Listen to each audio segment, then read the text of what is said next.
जिंदगी के भिन्न रंगों को समेट कहानी का आकार देता हूं, कुछ इसलिए ही तो कहानीकार कहलाता हूं।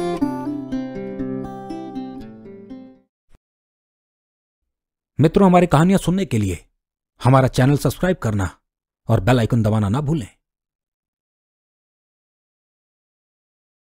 कहानियों के घर में आपका स्वागत है।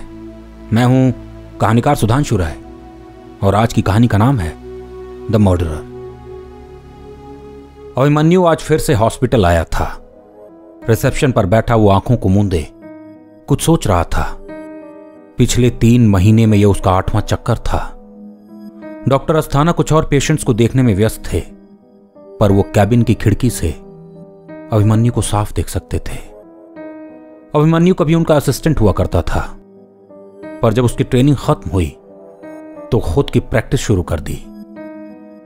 पर शायद उसे यह ना पता था कि एक दिन वो खुद डॉक्टर अस्थाना का पेशेंट बन जाएगा। जब पेशेंट्स निपटे तो अस्थाना ने आवाज लगाई, नेक्स्ट। इस आवाज ने अचानक मानो अभिमन्यु को गहरी नींद से उठा दिया। कुछ पल वो इधर उधर देखता रहा। शायद वो भूल गया था कि वो अस्पताल में है। अपनी पर्ची हाथ में लिए वो डॉक्टर के कैबिन में चला गया। आओ और दरवाजा लगा दो। क्या कुछ फिर से हुआ है? अस्थाना गंभीर हो अभिमन्यु को ताक रहे थे। मायूस अभिमन्यु धीरे से सामने पड़े स्टूल पर बैठ गया। डॉक्टर, मेरा सर फटने को है। समझ नहीं आ रहा है कि मेरे साथ क्या हो रहा है। आपने तो कहा था हेलुसिनेशंस हैं, थोड़ा आराम और दवाइयों के बाद ठीक हो जाऊंगा, पर ये प्रॉब्लम्स तो बढ़ती जा रही हैं। कल जो मैंने देखा वो तो दिल दहला देने वाला था। इतना कह उसके शब्द दबने लगे। साफ साफ बताओ, इस बार क्या देखा तुमने? डॉक्टर ने पेपर और पेन हाथ में ले लिया। मेरे हाथ खून से रंगे थे। किसी व्यक्ति को मैं बिना रुके बार बार मारता जा रहा था। हाथ में एक बड़ा खंजर था जिसका पैना सिरा उस आदमी को भेदते उसके जिस्म को हताहत करता जा रहा था। अस्थाना के हाथ पेपर पर कुछ लिखने लगे। क्या तुम अपनी सारी मेडिसिन ले रहे हो?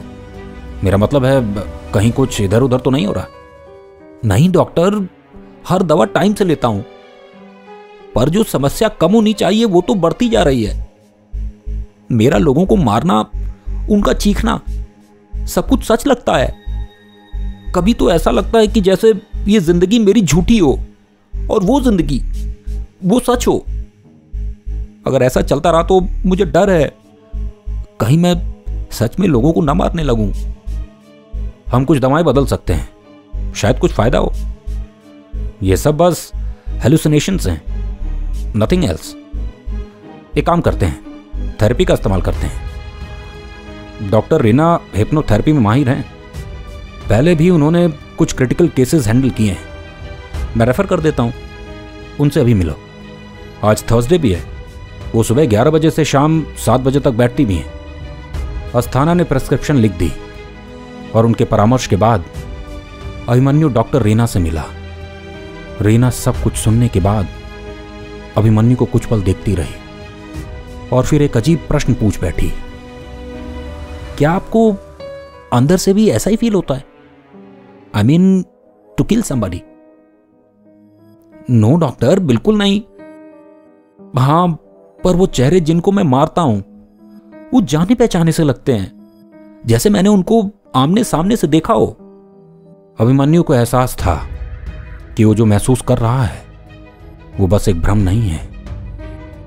पहला कत्ल नींद में कब किया तुमने और कैसे? कुछ बता सकते हो? रीना बारीकी से अभिमन्यु को निहार रही थी। एक किले में धारदार तलवार से कोई 6 फुट लंबा व्यक्ति होगा, सांवले रंग का। उसने अजीब सी पगड़ी पहनी हुई थी, हाथों में लोहे का कड़ा था। उसकी तो आंखें भी निकाल ली थी मैंने मारने के बाद।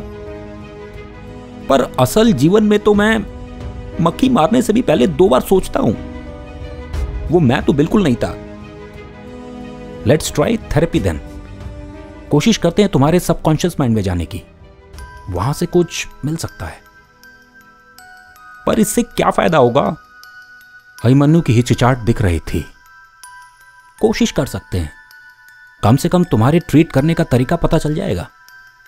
रीना के जोर देने पर अभिमन्यु थेरेपी सेशन के लिए मान गया। उसे एक सोफे पर लिटाया गया और आंखों के सामने एक रोशनी जला दी गई। धीरे धीरे डॉक्टर के बताए अनुसार वो सोने लगा और खुद के भीतर झांकने लगा। पर वो तो एक तालाब के करीब खड़ा था। सामने एक खपड़ैल का घर था जिसके बाहर एक बूढ़ा व्यक्ति मिट्टी के बर्तन बना रहा था। अभिमन्यु बिना रुके उसकी ओर बढ़ने लगा और उसके करीब जा उसका सर जमीन पर दे मारा। बूढ़ा व्यक्ति कराहने लगा और उसके सर से खून की धारा बहने लगी। जाने क्यों अभिमन्यु सुकून महसूस कर रहा था। अचानक उसे आवाज आने लगी, वेक अप अभिमन्यु। यह डॉक्टर रीना की आवाज थी। उसने एकाएक आंखें खोली। सामने डॉक्टर बैठी थी। उनका चेहरा उतरा हुआ था। कुछ अजीब हुआ मेरे साथ, मैंने फिर से किसी को मारा। अभिमन्यु पसीने से तरबदर था। आई थिंक तुम्हारा दिमाग किसी और की मेमोरी प्ले कर रहा है। जब भी तुम कंफर्ट जोन में जाते हो वो स्विच हो जाता है और तुम्हें किसी और की यादें दिलाता है। डॉक्टर गहरी सोच में पड़ गई। आप कहना चाहती हैं जो लोगों को मार रहा है वो मैं नहीं बल्कि कोई और है, और मेरा दिमाग उसकी जगह मुझे रख देता है, कुछ ऐसा ही। पर ऐसा होना भी ऑलमोस्ट इम्पॉसिबल है। क्या तुमने जिसे अभी मारा उसका चेहरा याद है? रीना ने अपना फोन उठा लिया। हाँ, अभी तो याद है। अभिमन्यु ने हामी भर दी। रीना के कहने पर स्केच आर्टिस्ट को बुलाया गया। उस बूढ़े का चेहरा अब सबके सामने था, पर वो बूढ़ा था कौन, अभी पता करना भी एक बड़ा सवाल था। स्केच वाले बूढ़े को खोजने की कोशिश की जाने लगी कि कुछ पता चल जाए, पर निराशा ही हाथ लगी। अभिमन्यु का दोस्त इंटेलिजेंस ब्यूरो में था, पर वो भी नाकाम हुआ। लगभग एक हफ्ता इसी तरह बीत गया, पर अभिमन्यु ये न जान पाया कि उसकी यादें आखिर हैं किसकी और वो लोगों को मारता क्यों है। आज की रात भी वो चीखता उठ खड़ा हुआ। आज तो हद हो गई। स्वप्न में उसने एक लड़के को रस्सी से लटकाकर मार दिया था और उसे पेड़ पर लटकता छोड़ दिया। वो कोई युवराज था। नाम क्या था? अभिमन्यु दिमाग पर जोर देने लगा। उसने नींद में कागज पर लिखा नाम देखा था। पहली बार ऐसा हुआ था कि अभिमन्यु को मृतक का नाम मालूम चला था। हाँ, राघव सिंह पिंडी। हाँ, यही नाम था। अभिमन्यु ने इंटरनेट पर इनाम खोजा। राघव सिंह पिंडी। सामने एक आर्टिकल था। पूर्वी भारत के मुहानपुर के राजा मुमाकिन सिंह पिंडी अंग्रेजों से लड़ते हुए शहीद हो गए और उनके मरते उनके पुत्र युवराज राघव सिंह पिंडी को उनके छोटे भाई ने मार दिया। राघव ने युवराज की तस्वीर खोजने की भरपूर कोशिश की, पर नाकाम रहा। डॉक्टर रीना ने जब ये बात सुनी तो हैरान थी। मेरे हिसाब से तुम्हें उस जगह जाना चाहिए, क्या पता कुछ मालूम हो जाए। अभिमन्यु बिना देरी के मुहानपुर पहुंच गया। किले को अब एक बड़ा होटल ग्रुप चलाता था। अंदर एक म्यूजियम भी बना था जिसमें सभी राजाओं की तस्वीर लगी थी जो उस किले में रह चुके थे, सन 1750 से 1955 तक। उन तस्वीरों में युवराज तो ना मिला, पर एक किताब में जब वो पन्ने पलट रहा था तो एक फोटो को देख ठहर गया। राघव सिंह पिंडी, जन्म 1880, मृत्यु 1901। वो तस्वीर उसी लड़के की थी जिसको उसने नींद में देखा था और मार दिया था। कहीं मैं ही तो नहीं जो पिछले जन्म में हत्यारा था। लोगों को मारने में मुझे सुकून मिलता था। यह सोच राघव को कचोटने लगी। डॉक्टर अस्थाना और डॉक्टर रीना को जब राघव ने युवराज की सच्चाई बताई तो दोनों ने डॉक्टर शेखावत से परामर्श लेने की सलाह दी। अभिमन्यु जब डॉक्टर शेखावत से मिला तो डॉक्टर का पहला सवाल यही था, तुमने ये पता किया कि तुम्हारा कहीं मुहानपुर से कोई लेना देना तो नहीं? राघव इस प्रश्न से हैरान था। अगर होता तो पता ही होता, पर ऐसा कुछ नहीं है।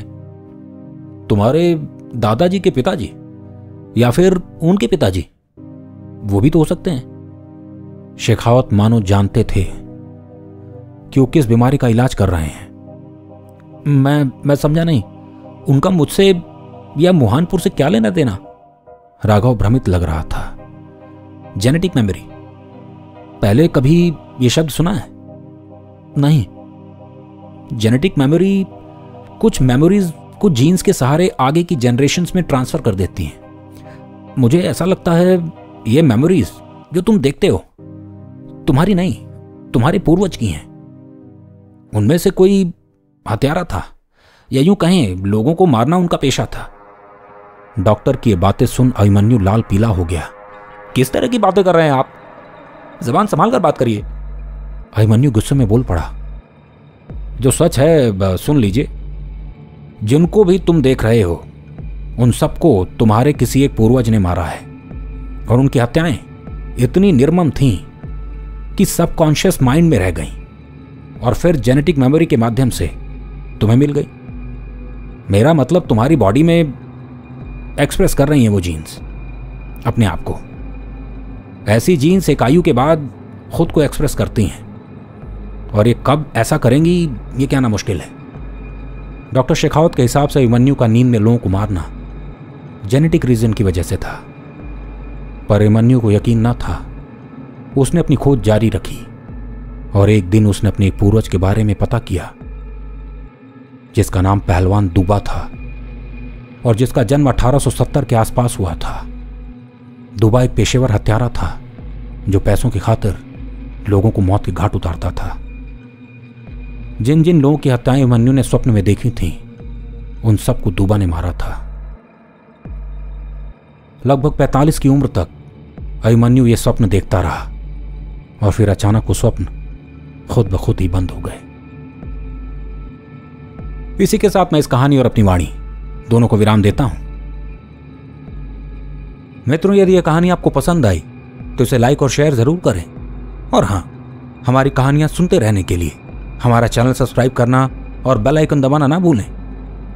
आप हमें फेसबुक पर सुधांशु राय ऑफिशियल और इंस्टाग्राम पर कहानीकार सुधांशु राय के नाम से खोज सकते हैं।